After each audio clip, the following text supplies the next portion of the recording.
तो hi everyone, क्या हाल चाल। आज की इस वीडियो में हम लोग बात करने वाले हैं कि अगर आप लोगों ने अभी तक कुछ भी नहीं पढ़ा है फॉर योर बोर्ड्स 2024 तो अब हमें क्या करना चाहिए। इस वीडियो को पूरा देखना, क्योंकि इस वीडियो में मैं वो सारे स्टेप्स क्लियर करूंगा जो कि आपको अभी से फॉलो करने ही पड़ेंगे if you really want to score in boards 2024। मेरा नाम है ऋतुराज, आप देख रहे हैं क्लास 12 बाय अनअकैडमी। चलिए वीडियो में आगे चलते हैं। तो देखो यार, सबसे पहले हमारी पढ़ाई को हम लोग 3 फेजेस में बांटेंगे, which is phase 1, 2 and 3। The phase one क्या है यार, कि इसमें सबसे पहले हम लोगों को एनालाइजेशन की जरूरत है कि एक्चुअली में हम लोगों को क्या काम करना है और कितना काम करना है।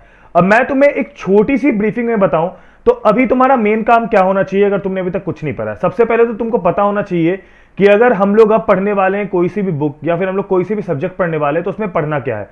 सबसे पहली बात है, अभी आप लोग अगर स्टार्ट करोगे, आप कुछ भी ऐसे बेसिक्स के वीडियो देखोगे कि मुझे को कैसे स्टार्ट करना चाहिए, सब आपको 11 में वापस लेके जाएंगे। मेरा एक छोटा सा रिकमेंडेशन, 11 में वापस जाने की जरूरत नहीं है, you can still catch class 12th अगर तुमने 11th में उतना पढ़ा भी नहीं है फिर भी, ठीक है। यही रियलिटी है, क्योंकि हमने भी करी और काफी लोगों ने करी है। और यहां पर हमारे चैनल पे क्लास 12 बाय अनअकैडमी पे इतने टीचर्स हैं कि अगर आप लोग को कोई वन शॉट वीडियो आप यहां से देखते हैं या फिर कोई भी लेक्चर्स यहां से पढ़ते हैं तो अगर कोई भी 11 का रेफरेंस आता है तो दे explain it to you again, ठीक है। तो आपको ऐसे वापस जाने की जरूरत नहीं पड़ती है। तो सबसे पहला आपका काम क्या होना चाहिए कि आप लोग अपना डेटा प्लानर बना लो अभी से ही। डेटा प्लानर क्या होता है, सिंपल होता है कि मैं हर एक सब्जेक्ट का एक एक डेटा प्लानर बनाऊंगा, जिसमें कि मैं उस सब्जेक्ट के सारे चैप्टर्स को लिखूंगा और 3 कॉलम्स बना के उसमें मैं ये लिखूंगा कि कितने की मैंने थ्योरी कर ली। एक थ्योरी का कॉलम होगा, अगर मैं थ्योरी पढ़ लेता हूं, नोट्स बना लेता हूं तो उस पर टिक लग जाएगा। एक बनेगा हमारा एनसीईआरटी का कॉलम, जिसमें हम लोग एनसीईआरटी के इंटेक्स्ट एग्जांपल और एक्सरसाइज के क्वेश्चन बना के उस पर टिक लगा रहे होंगे। और तीसरा कॉलम जो हमारा होगा वो होगा हमारा प्रीवियस ईयर क्वेश्चन का कॉलम, तो आप उसको करने के बाद उस पर टिक लगा रहे होंगे। ये कॉलम होने की बहुत ज्यादा जरूरत इसलिए है क्योंकि इससे आपको एक एनालाइजेशन भी रहेगी कि आपने कितनी पढ़ाई कर ली है, आपको कितनी पढ़ाई करनी बाकी है। और साथ ही साथ इस कॉलम के थ्रू आप लोग बहुत ही ज्यादा मोटिवेटेड फील करोगे। एवरी टिक जो आप लगाओगे वो आपको और भी ज्यादा मोटिवेट करेगी टू वर्क मोर हार्ड, ठीक है। तो सबसे पहले फेज 1 में हमें यह काम करना है। Now let's go two phase 2। अब फेज 2 में क्या है कि फेज 2 में हम लोगों को पढ़ाई करनी पड़ेगी, और जिस पढ़ाई के लिए हम लोग 2 तरीके से कर सकते हैं। या तो हम अपना खुद का प्लानर बनाए कि किस दिन हमें क्या करना है, और या तो हम लोग किसी एक बैच के साथ जा सकते हैं। देखो यार, जेन्युइनली मेरी बात सोचोगे तो अभी यार अगर हम लोग खुद का प्लानर बनाएंगे तो हो सकता है हर इंसान का अलग अलग प्लानर हो और तुम्हारा ज्यादा टाइम प्लानर बनाने में ही चल जाएगा और फिर वो टीचर फिल्टर आउट करने में ही। मेरे साथ यही हुआ था, मैंने प्लानर बनाया, मैं गया फिजिक्स की वीडियो देखने, वीडियो पसंद ही नहीं आई, फिर उसके बाद डिमोटिवेटेड फील करा, फिर सोचा कि नहीं चलो कोई और को ट्राई करते हैं, और इससे मैं ढूंढते रह गया। बट अगर इस चीज का सॉल्यूशन अगर आपके पास अभी है ही तो क्यों ना उसका फायदा उठाया जाए। क्योंकि मैं आपको बता दूं कि अभी अनअकैडमी पे आप लोगों के लिए चल रहा है 25% of unlock offer using the code PDN10। अगर आप ये कोड लगाते हो तो आपको भी 25% ऑफ मिल रहा है टिल September 30। यानी कि मैं आपको बता दूं कि आप इसके थ्रू वो सारे बैचेस एक्सेस कर सकते हो अनअकैडमी के, जो भी रनिंग है और जो कि अभी आने वाले हैं।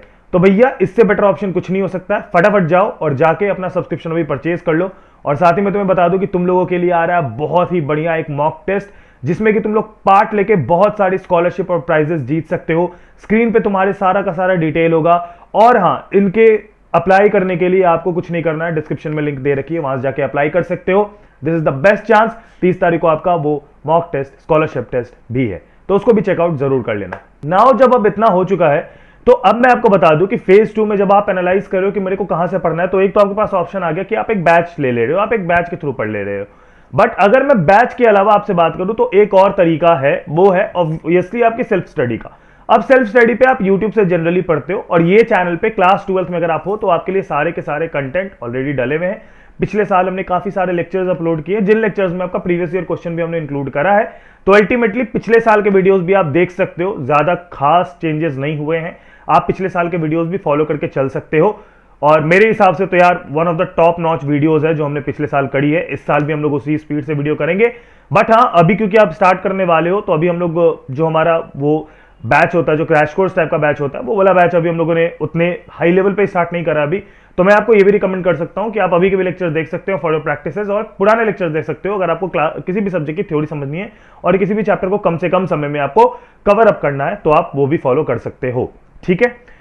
देखो phase 2 is all about that. Burst phase 2 में एक और चीज आती है जो कि होता है नोट्स। देखो यार, मेरी रिकमेंडेशन से अगर ले रहे हो, अगर मेरी रिकमेंडेशन से मानना चाहो तो नोट्स का सिंपल मतलब यही होता है कि कोई चीजें दी गई है जो मुझे समझ आ रही है, मैं उसे नोट कर रहा हूं। नोट्स का मतलब ये बिल्कुल भी नहीं होता है कि मैं भैया पूरा का पूरा किसी और का नोट्स उठा लिया, वो एक बुक पढ़ने जैसा हो जाएगा, मतलब कि मैं किसी का बुक पढ़ रहा हूं। तो अगर तुम्हें बुक पढ़ने में इंटरेस्ट है तो तुम किसी और का नोट्स उठा सकते हो, डाउनलोड कर सकते हो, उसे पढ़ सकते हो, नो डाउट, ठीक है। बट अगर तुम लोगों को एक्चुअली में कुछ मेहनत करनी है तो नोट्स अपने खुद के बनाओ, क्योंकि तुम्हारे खुद के नोट्स जो होते हैं वो किसी भी नोट से ऊपर होते हैं और वो तुम्हें समझ भी आएगा कि तुमने लिखा क्या है वहां पर। तुम उससे एनालाइज कर पाओगे कि तुमने वहां पर अपने इनपुट्स क्या डाले हैं। तो इसलिए नोट्स अपना बनाओ यार, ये मेरी एक छोटी सी रिकमेंडेशन आपके फेज 2 के लिए। Now let's go two phase 3 वाला पार्ट। अब फेज 3 वाला पार्ट हो जाता है क्वेश्चन का पार्ट, और इस साल ये थोड़ा सा कॉम्प्लिकेटेड होने वाला है। वाई? क्योंकि इस साल सिर्फ एनसीईआरटी से कुछ भी नहीं होने वाला, बिकॉज बहुत तरह के क्वेश्चन है आपके लिए, ठीक है। कंसेप्चुअल क्वेश्चन आ रखे हैं और थॉट्स है, फिर उसके बाद आपके असर्शन रीजन केस स्टडीज जो पहले भी आती है, ये सारे प्रकार के क्वेश्चन है। जिसके लिए आपको एक चीज बहुत इंपॉर्टेंट लगेगी, वो होगा प्रीवियस ईयर क्वेश्चन का एक सेट। तो एक बढ़िया सा प्रीवियस ईयर क्वेश्चन का कोई सा भी क्वेश्चन बैंक खरीद लो जो भी तुमको पसंद आए, क्योंकि यार ऑनेस्टली अभी उसकी थोड़ी नीड तो है, जेन्युइनली उसकी नीड तो है। तो जब भी तुम प्रीवियस ईयर क्वेश्चन के क्वेश्चन बैंक बनाओ, कोशिश करो कि मैं topic wise previous year question बनाते चल रहा हूं, उससे मेरा एक रिवीजन भी होते रहेगा और काम भी साथ साथ होते रहेगा कि मैंने एक टॉपिक पढ़ा, उसके बाद मैंने उसके topic wise previous year question कर लिए। That will be a easier task to do, ठीक है। साथ ही में एनसीईआरटी के इंटेक्स्ट एग्जांपल और एक्सरसाइज तो तुम्हें बनाने ही बनाने, उससे तुम कोई सा भी वो नहीं कर सकते कि नहीं इसको नहीं करते, ऐसा मत करना।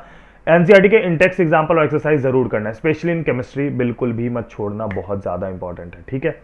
क्वेश्चंस के लिए मेरे से पूछोगे तो लास्ट में करना अब मेरे हिसाब से लॉजिकल नहीं है, क्योंकि ऑलरेडी तुमने बहुत सारा टाइम गवा दिया है। तो अब दिसंबर तक पढ़ाई करके फिर दिसंबर में क्वेश्चन करने का कोई मतलब नहीं है, क्योंकि वापस से पढ़ना पड़ ही जाएगा, क्योंकि लॉजिक समझ नहीं आ रहे होंगे। तो इसलिए मेरी छोटी सी रिकमेंडेशन ये रहेगी कि तुम लोग अपनी पढ़ाई के लिए क्वेश्चन साथ ही में करते चलो फेज 3 में।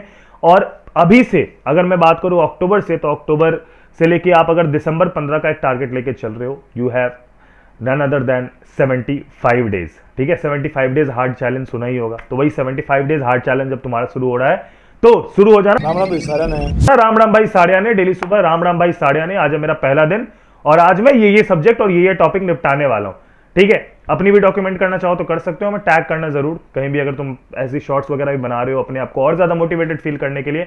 और हाँ, ये सारे टिप्स को यूज करके तुम अपनी पढ़ाई अभी से ही बहुत ही फुल फ्लेज में स्टार्ट कर दो। तब तक के लिए अपना ख्याल रखना, bye, take care, peace. Ritu भैया मिलते हैं अगली वीडियो में आपसे। चैनल को सब्सक्राइब करके बेल आइकन जरूर दबा देना। टेक केयर, जय हिंद, वंदे मातरम।